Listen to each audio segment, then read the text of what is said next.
అరే thank you by Sanju. నీ అవ్వ మీ బంగారు బౌలర్ అయినటువంటి ట్రెంట్ బౌల్ట్ మాకు వదిలేసినందుకు. నీ అవ్వ ఈసారి ఐపీఎల్ లో ఇక మా బౌలింగ్ తోటి ఒక్కొక్కరికి చిక్కులు చూపించడమే. అరే అవును బాయ్ పాండే, నీ అవ్వ ఎంత పెద్ద పని చేసినాడు మా ద్రావిడ్ బాబాయ్. నీ అవ్వ ప్రతి ఐపీఎల్ లోను ఒక్కొక్క బ్యాట్స్మెన్ కి ఒక్కొక్క బోల్ట్లు చేశాడు. అలాంటి ప్లేయర్ ను వదిలేశాడే మా ద్రావిడ్ బాబాయ్. అరే పుంజు బ్రో, నీ అవ్వ బోల్ట్ పోతే ఏంది? బోల్ట్ లాంటి ఫేసెస్ మన దగ్గర ముగ్గురున్నారు. నీ అవ్వ జోప్రా ఆర్చర్ ఉన్నాడు, సందీప్ శర్మ ఉన్నాడు, అలాగే సిఎస్కే పక్క లాస్ట్ టైం మంచి బౌలింగ్ వేసినటువంటి తుషార్ దేశ్ పాండే ఉన్నాడు. ఇక మనకు బౌలింగ్ కొరత ఏంటి? నీ అవ్వ ఒక్కొక్కరిని పిసుక్కుంటూ పోవడమే. అరే ఈసారి వరల్డ్ కప్ ఫైనల్ లో కప్పు కొట్టించినటువంటి మన ద్రావిడ్ బాబాయ్ పైన నమ్మకం లేదా? నీ అవ్వ మంచి ప్లేయింగ్ లెవెన్ ని సెట్ చేశాడు. అరే అవును జైస్వాల్ తమ్ముడు, మన ద్రావిడ్ బాబాయ్ మంచి ప్లేయింగ్ లెవెన్ సెట్ చేశాడు. ఒక్కసారి ప్లేయింగ్ లెవెన్ చూస్తే ఎవరైనా సరే కింద కదలాల్సిందే, పైన ఊగాల్సిందే. నీ ఎవ పుంజుతో కథ మొత్తం వేరే ఉంటది. ఈసారి ఐపీఎల్ కప్పు మాత్రం రాజస్థాన్ రాయల్స్ దే. అరే పుంజు బ్రో, ఒక్కసారి మన ప్లేయింగ్ లెవెన్ చదువు.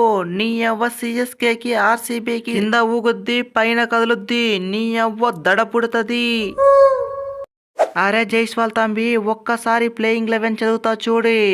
బ్యాటింగ్ విషయానికి వస్తే నువ్వు, నేను, ధ్రువ్ జురేలు, రియన్ పరాగు, హెట్మైరు, వైభవ్ సూర్యవంశీ. నీ అవ్వ బౌలింగ్ విషయానికి వస్తే సందీప్ శర్మ, జోప్రా ఆర్చర్, దేశ్ పాండే. నీ అవ్వ స్పిన్నింగ్ విషయానికి వస్తే తీక్షణ అండ్ అసరంగా. ఇలాంటి ప్లేయింగ్ లెవెన్ పెట్టుకొని ఎలా ఓడుతాం మనం? నీ అవ్వ 6-100 అయినా 100-6 అయినా ఈసారి పుంజు మాత్రం ఐపీఎల్ కప్పు కొడతాడు. అరే అన్ని బానే ఉంది పుంజు బ్రో, కానీ ఆ వైభవ్ సూర్యవంశీకి మాత్రం 1 కోటి రూపాయలు ఇచ్చి ఆ 13 ఏళ్ల పిల్లగాన్ని కొనుక్కోవడం అవసరమా? లేకపోయింటే బ్యాకప్ ప్లేయర్లుగా 3-4 కొనుక్కోండొచ్చు. అరే ఏం చెప్తా ఉండ పరాక్ తంబి, నీ అవ్వ పిల్లగాడు ఏం ఆడుతున్నాడు అనుకుంటున్నావు?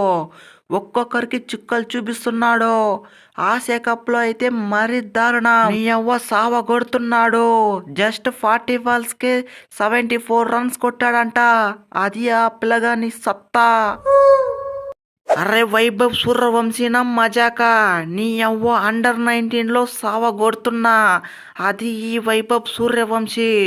ఇక ఐపీఎల్ కి వస్తే ఇంకా దడ పుట్టించడమే. అరే ఐపీఎల్ కి వస్తే బూమ్ బూమ్ బూమ్రా అయినా, ట్రెంట్ బోల్ట్ అయినా, మహమ్మద్ సిరాజ్ అయినా, మహమ్మద్ షమి అయినా, నీ అవ్వ నా బ్యాటింగ్ తోటి ఒక్కొక్కరికి సావగొట్టుడే. సూర్యపుత్రుడు సూర్యవంశీ అంటారా బాబు.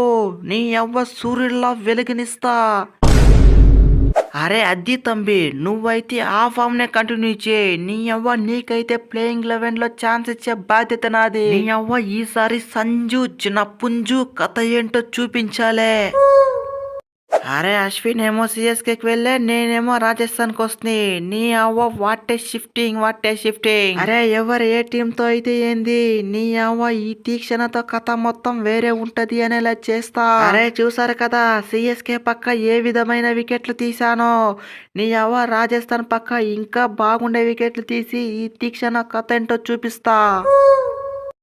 అరే నా ఫేస్ చూస్తేనే సగం సస్తారు. నీ అవ్వ నా బౌలింగ్ తోటి మొత్తం సస్తారు. అది ఈ జోప్రా ఆర్చర్ అంటే తీస్తా. నీ అవ్వ ఈ జోప్రా ఆర్చర్ లో ఉన్న కళ మొత్తం బయటికి తీస్తా. నీ అవ్వ నా కళతోటి ఒక్కొక్క పుల్లను ఒక మూలకు పొయ్యేలా చేస్తా. ఓవరాల్ గా నా బౌలింగ్ తోటి చుక్కలు చూపిస్తా. ఆర్చర్, జోప్రా ఆర్చర్ అంటారా బాబు. నీ అవ్వ కథ మొత్తం వేరే ఉంటది. అరే అది బస్ వీడియో నచ్చితే వీడియోని గట్టిగా లైక్ చేయండి. అలాగే మన ఛానల్ని సబ్స్క్రైబ్ చేసుకోండి. ఈ వీడియో ఏ విధంగా ఉందో కామెంట్ చేయడం మాత్రం మర్చిపోకండి. Okay bye, see in the next one.